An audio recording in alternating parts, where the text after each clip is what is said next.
सभी साथियों को मेरा नमस्कार, स्वागत है आप सभी का आज 13 जुलाई के जनसत्ता विश्लेषण में। आइए शुरू करते हैं आज का जनसत्ता विश्लेषण बिना किसी देरी के। प्रथम पृष्ठ पे राजनीतिक खबरें हैं, जिनसे बचते हुए हम अपने संपादकीय की ओर जाएंगे, क्योंकि हमारा अभी यही काम है।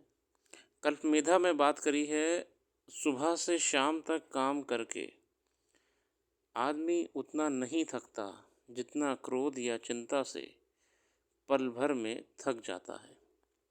और ये शब्द हैं जेम्स एलन जी के। मन को शांत रखिए, कार्य करते रहिए, जीवन में सफलता बरकरार रहेगी। और ये लेख है संपादकीय में, प्रथम लेख है, परीक्षा में सुरक्षा की कमज़ोर कड़ियाँ। लिखा है ब्रजेश कुमार तिवारी जी द्वारा। सर्वोच्च न्यायालय अब चिकित्सा स्नातक पाठ्यक्रमों के लिए आयोजित की गई पात्रता सह प्रवेश परीक्षा यानी नीट यूजी 24 से जुड़ी याचिकाओं की सुनवाई अगले हफ्ते करेगा। 18 तारीख की डेट दी गई है। पिछले महीने नतीजे घोषित होने के बाद से ही राष्ट्रीय परीक्षा एजेंसियों, ठीक है, वो बीच में कट हो गया था गलती से, कुछ खास बात नहीं, यहाँ पे सब बताया हुआ है कैसे हमें समय रहते, मैं आपको रुकिए बोर्ड में बताता हूँ। जो लेख में बताया हुआ है कि पहली बात तो पेपर लीक होना बहुत कॉमन हो गया है, और इसमें टेक्नोलॉजी के माध्यम से व्हाट्सएप, टेलीग्राम से ये और बृहद हो गया है, मतलब बहुत जल्दी दूर दूर पहुंच जाता है। पहली बात तो वैसी वैकेंसीज बहुत लेट आती हैं, जो पद हैं वो लंबे लंबे समय तक रिक्त पड़े रहते हैं। उसके ऊपर से वैकेंसी जब आती है तो ऐसी घटनाओं की वजह से छात्र परेशान रहते हैं। सॉल्वर गैंग, माफिया तकनीकी दूरभाष यंत्रों का इस्तेमाल करके दूर दूर तक लोगों तक पेपर पहुंचा देते हैं, जिससे पेपर लीक हो जाता है।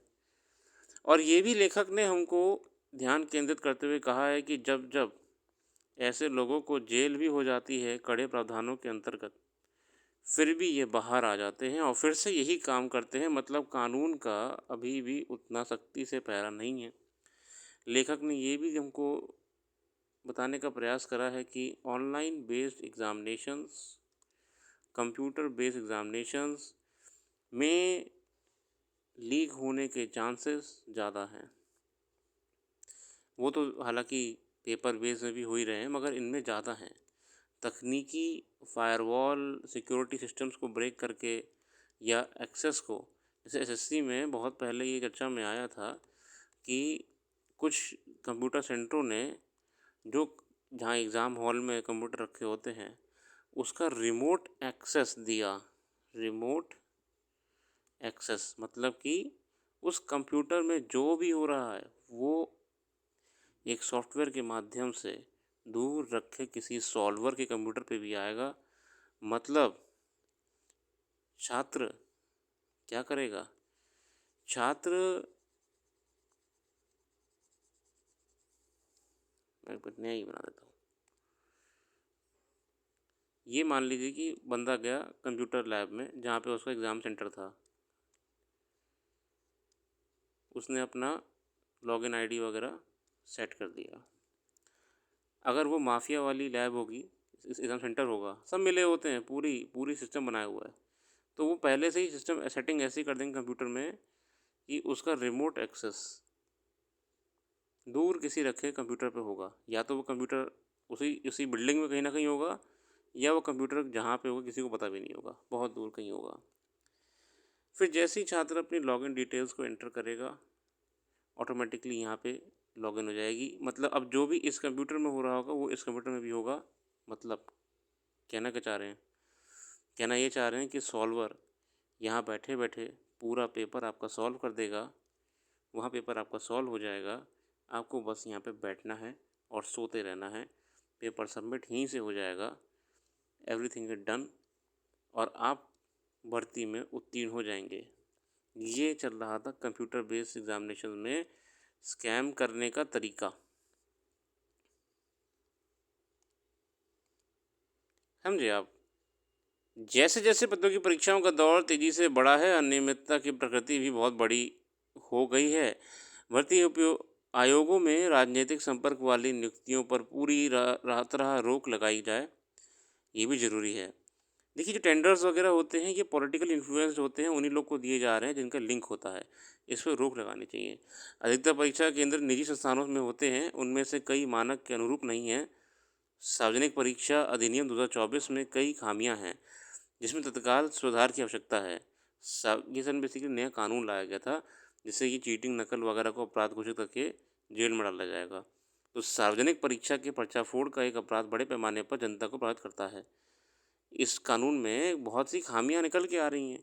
भारत अधिनियम में कारावास की न्यूनतम अवधि 3 साल है, जिसे 10 साल करना चाहिए था। अरे भैया, 3 साल इतने ऐसे अपराधियों के लिए जो ये काम करते हैं, 3 साल कोई बड़ी बात नहीं है। हमें लग रहा है 3 साल हमने उनको जेल कराने के लिए प्रावधान दे दिया है।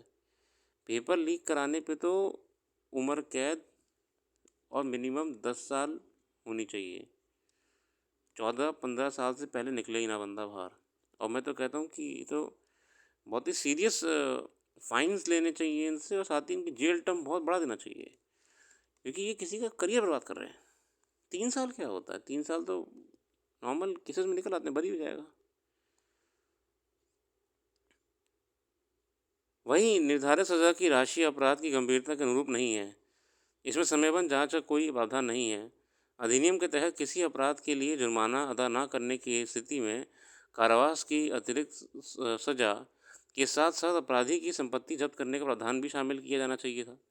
इसके अलावा अनुचित साधनों का लाभ उठाने में शामिल उम्मीदवार को भविष्य की किसी भी परीक्षा के लिए अयोग्य घोषित किया जाना चाहिए। जो भी छात्र अगर इस एक्टिविटी में इन्वॉल्व करा जाता है, मतलब चीटिंग वगैरह में, तो उसे लाइफ टाइम डिबार कर देना चाहिए।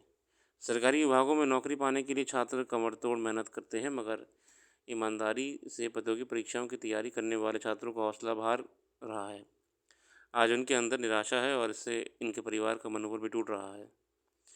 परीक्षा एजेंसी का अपना प्रिंटिंग प्रेस हो या 1 घंटे पहले सॉफ्ट कॉपी की कोड लॉक के माध्यम से सीधे भेजा जाए और परीक्षा केंद्र में मौजूद अभ्यर्थियों को वहीं प्रिंट करके वितरित किया जाए, ये समाधान बहुत अच्छा है। कि पहले से ही छपाई मत करिए आप, वहीं प्रिंटिंग की सुविधा रखिए। इस विधि से प्रश्न पत्रों पर छपाई में से थोड़े महंगे जरूर होंगे और सुरक्षित रहेंगे। कोड लॉकिंग कराइए, कुछ भी करिए, मगर सिक्योर करिए इस एग्जाम सेंटर को। और जो नया कानून लाया गया था सार्वजनिक परीक्षा अधिनियम 2024, इसमें बहुत कमियां हैं अभी भी। पता नहीं, सरकार को समय रहते इसमें निर्णय लेना चाहिए। छात्रों के भविष्य की बात है। अगला लेख है आंदोलन और अवरोध, और ये है किसान आंदोलन को लेके। किसान आंदोलन को दबाने की जैसी कोशिश हरियाणा सरकार ने की है, वैसे देश में कहीं नहीं देखी गई है। 3 कृषि कानूनों के विरोध में आंदोलन शुरू हुआ तो हरियाणा सरकार ने पंजाब और हरियाणा की तरफ, दिल्ली की तरफ बढ़ रहे किसानों को रोकने के लिए सड़कें खुदवा दी थीं। फिर जब तीनों कानून को वापस लेने का वक्त केंद्र सरकार की तरफ से किए गए वादे पूरे ना किए जाने पर 5 महीने पहले दूसरी बार पंजाब और हरियाणा के किसानों ने दिल्ली की तरफ कूच किया, तो हरियाणा सरकार ने शंभू बॉर्डर बेसिकली है, उन्हें रोक दिया। राजमार्ग पर दीवारें खड़ी कर दी, मोटी मोटी कीलें गाड़ दी गईं। किसानों ने वहीं डेरा डाल दिया, तो कई दिन तक उन पर ड्रोन से आंसू गैस के गोले बरसाए गए। ये सब स्टेट ने ये प्रयास करे कि आंदोलन को रोका जा सके। उस दौरान हरियाणा पुलिस की तरफ से गोलीबारी भी की गई, जिसमें एक युवक की मौत हो गई। राजमार्ग पर अवरोध खड़े किए जाने की वजह से रोज़ाना हजारों आम लोगों को तमाम मुश्किलों का सामना करना पड़ रहा है। देखिए, नेशनल हाईवे से एम्बुलेंस गुजरती है, नेशनल हाईवे से लोग यहाँ से वहाँ ट्रैवल करते हैं, माल ढुलाई होती है, ट्रक्स जाते हैं, पूरा लॉजिस्टिक्स चेंज जाता है, देश का ट्रेड होता है, सब दिक्कत हो जाता है। सर्वोच्च न्यायालय ने कह दिया है कि हरियाणा सरकार की इस तरह राजमार्गों पर बाधा खड़ी करने का कोई हक नहीं है। राज्य सरकार की तो यातायात को सुगम बनाने की जिम्मेदारी होती है। दरअसल गोलीबारी में मारे गए युवक की न्यायिक जांच कराने के पंजाब एवं हरियाणा उच्च न्यायालय के आदेश के खिलाफ हरियाणा सरकार ने सर्वोच्च न्यायालय से गुहार लगाई थी। उसी की सुनवाई करते हुए अदालत ने कहा कि शंभू सीमा से अवरोधक तुरंत हटाए जाएं। किसान भी नागरिक होते हैं और उन्हें सरकार के सामने अपनी मांग रखने का हक है। इसी तरह कानूनों के विरोध में उठे आंदोलन को दबाने के लिए दिल्ली की सीमाओं पर किसानों को रोकने के लिए बड़ी बड़ी कीलें ठोकी दी गई थी। अब भी सर्वोच्च न्यायालय ने कहा था कि किसानों को अपनी मांग रखने का अधिकार है और राजमार्गों को किसी भी रूप में रोका नहीं जाना चाहिए। मगर लगता है कि अदालतों के बार बार ये रेखांकित करने के बावजूद सरकारों को ऐसे लोकतांत्रिक तकाजे की कोई परवाह नहीं है। Right to dissent is the part of democracy. कोई दिक्कत नहीं है, आगे बढ़ेंगे। लापरवाही की बाढ़। राजधानी दिल्ली में कई इलाकों में सभी एक से कभी लोगों के पानी के लिए तरसने की खबर आती है। तो अच्छा, ये वाला आर्टिकल मैं पहले बता चुका हूँ। इसमें ये बताया कि विडम्बना है कि एक तरह देखिए हम लोग पूरी गर्मी में सूखे में पड़े रहते हैं कि बारिश नहीं हो रही, वाटर टेबल नीचे जा चुका है। फिर अचानक से जब बारिश हो रही है तो हम लोग संभाल नहीं पाते हैं, मतलब सरकार संभाल नहीं पाती है। जल भराव हो जा रहा है, पानी रिस रहा है, पूरे रोडों पे आ चुका है।